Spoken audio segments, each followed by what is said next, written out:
A rosa eterna surge na sua vida quando algo muito ruim acontece.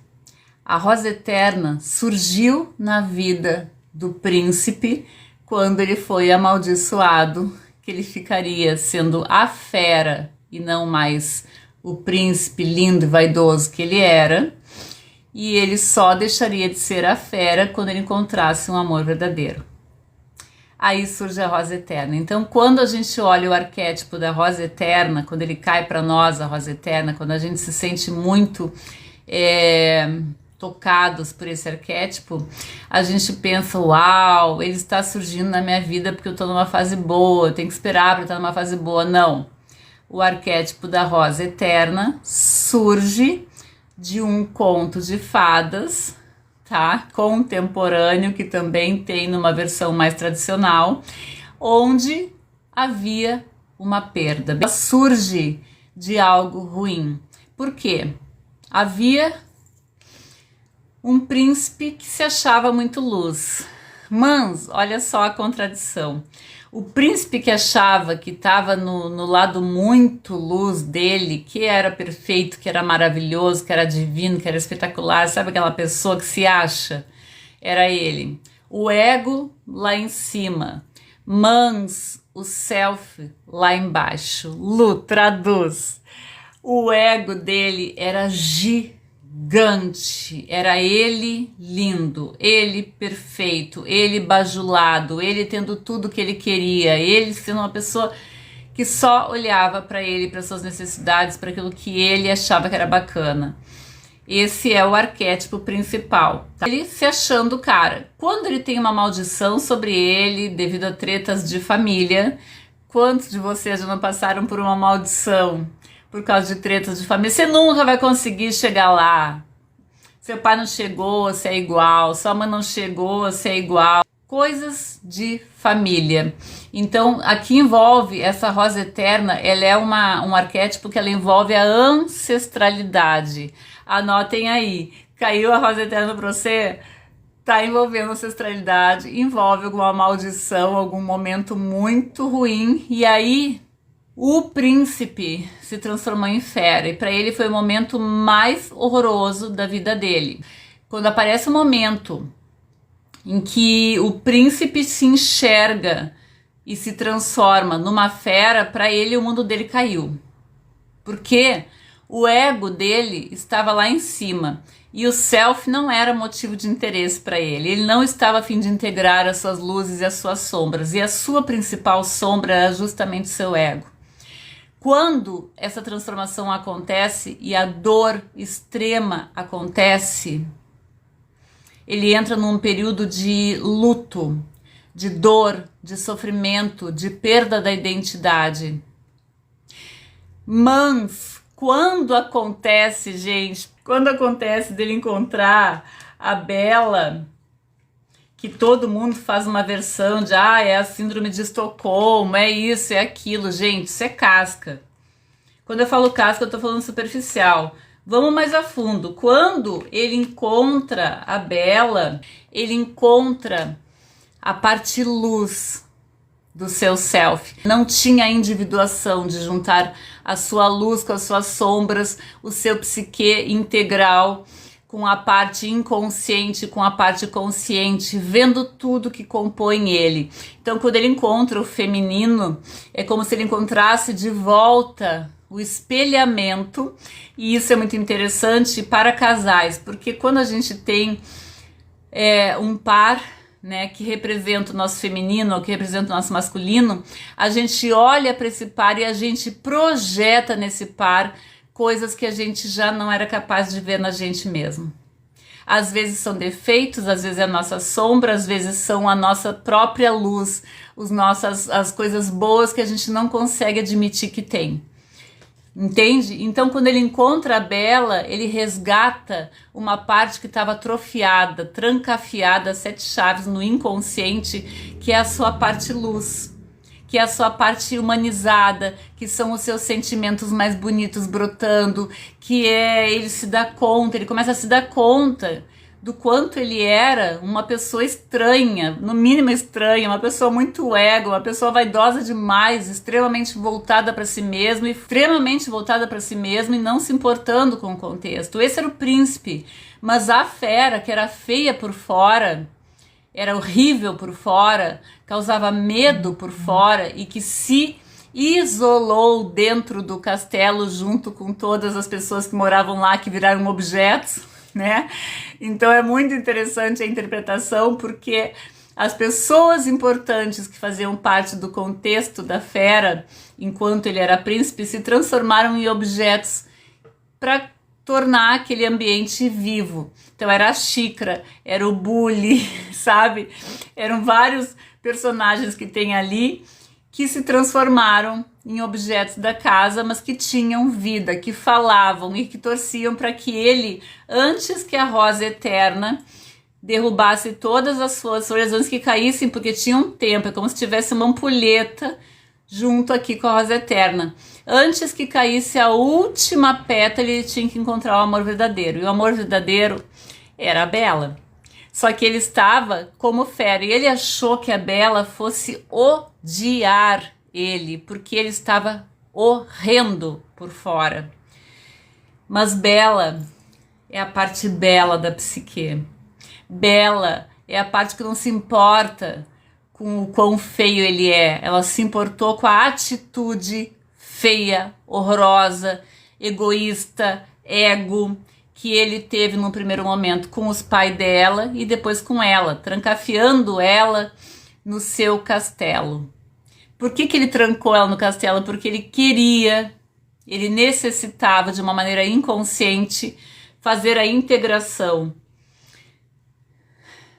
do príncipe, que era só ego, que era só egoísmo, vaidoso, com a parte interna, fazendo o que o Jung chamava de individuação. Vamos integrar esse psique com tudo que há nele. Nós somos parte bonita, nós somos parte feia, nós achamos que as nossas partes lindas, né, do nosso psique são as mais feias muitas vezes. Nós achamos que a parte maravilhosa, que a nossa beleza, a nossa vaidade é a parte mais bonita, quando na verdade muitas vezes é a nossa parte mais feia, mas a gente acha de um jeito que é muito com a nossa tela mental interna. Então quando ele quebra isso aqui, esse distanciamento, ela passa a ver a parte bonita dele, mesmo ele ainda estando. Ela enxerga o príncipe bonito que há nele porque ele é interno. E ela passa a não se importar mais com as características de fera. Ela passa a achar a Bela, passa a achar a fera bonita. Porque ela entende que ele é lindo. E quando o beijo de amor acontece, ele consegue encontrar o amor verdadeiro antes de cair a última pétala da rosa eterna. Então o que a gente acha que é um arquétipo extremamente positivo, na verdade a rosa eterna diz: olha, tu tem um tempo, vocês têm um tempo para encontrar a melhor parte de vocês em si mesmos, e quando fizerem isso, encontrar o amor verdadeiro na vida de vocês. Vocês têm um tempo. E ele nos mostra o quanto a gente tem uma percepção contraditória e equivocada do psique. Quando a gente fala em psicanálise, por exemplo, tentem ver esse enigma que há aqui. Vocês estão com a ampulheta, vocês estão com a rosa eterna, o tempo está passando e vocês precisam não achar o amor verdadeiro lá fora, mas achar o amor verdadeiro aqui dentro. Conectar essas partes que vocês têm para vocês conseguirem perceber quem é o amor verdadeiro lá fora. Numa perspectiva agora de psicanálise,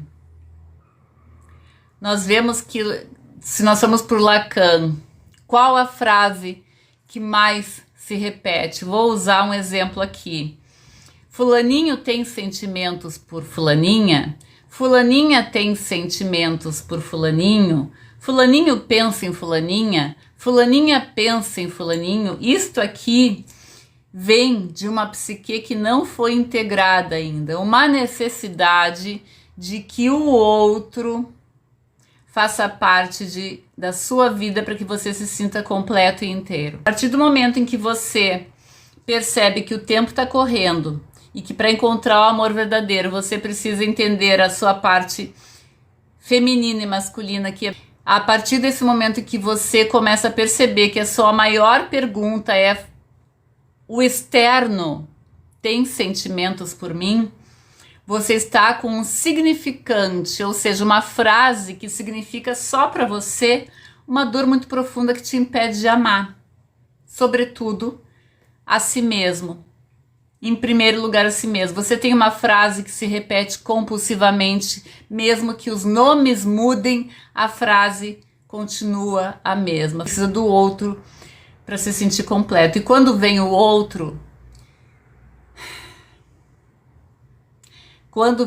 e você não integrou as suas partes todas, você não fez todo o seu processo de entender essa frase que se repete e que tem uma dor e que representa algo que você precisa olhar para si mesmo, quando vem o outro, você começa a espelhar nesse outro uma projeção de algo que não é o que ele é. Então você começa a esperar do outro uma fidelidade que não existe, uma atenção que não existe, uma superproteção que você não deseja, uma desconfiança e um ciúme exagerado que você detesta. E aí você começa a chamar o outro de narcisista, de manipulador e de tantas outras coisas que a gente vê, e você começa a se colocar na posição de vítima. Eu fui trancada no castelo pela fera, quando na verdade a Bela se ofereceu para ficar no lugar do pai dela e não tentou sair do castelo quando o pai dela saiu. Ela ficou por ali, foi conhecendo, porque ela estava entediada da vida que ela tinha num vilarejo, que ela achava muito empobrecido. E quando ela descobriu que lá, na fera, no castelo, tinha uma biblioteca incrível, e ela começou a conhecer a fera, ela começou a se apaixonar pela parte que faltava nela.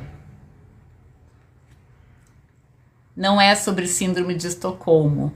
Pode ser para um caso específico, mas aqui é ela querendo integrar parte que falta nela e que tem na fera. E ela se apaixona pela fera como fera, porque ela vê o que ele realmente é e não aquilo que ele aparenta. E a fera começa a gostar dele mesmo, porque ele começa a se enxergar conforme ela o enxerga.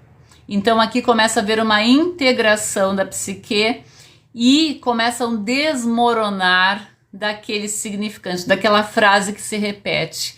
Ela gosta de mim, ele gosta de mim, tanto faz. Se ele realmente gosta de mim, eu me sinto envolvida em um processo de reconhecimento em mim e no outro, de uma conexão infinitamente mais profunda do que ele tem sentimentos por mim, ou eu sou vítima de narcisista, ou tantas coisas assim.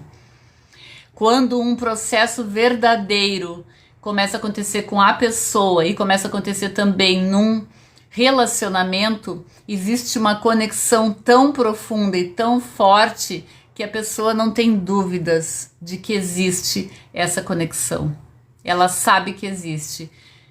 Problemas aparecem, ela quer resolver. Coisas acontecem, mas ela quer ficar junto.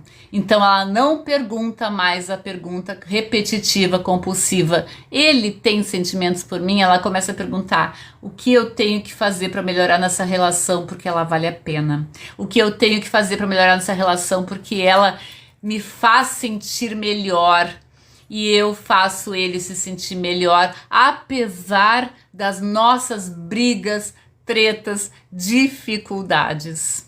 Muito mais profundo do que as perguntas que vocês têm feito. O problema não está na situação que vocês estão passando, e sim nas perguntas que vocês têm feito.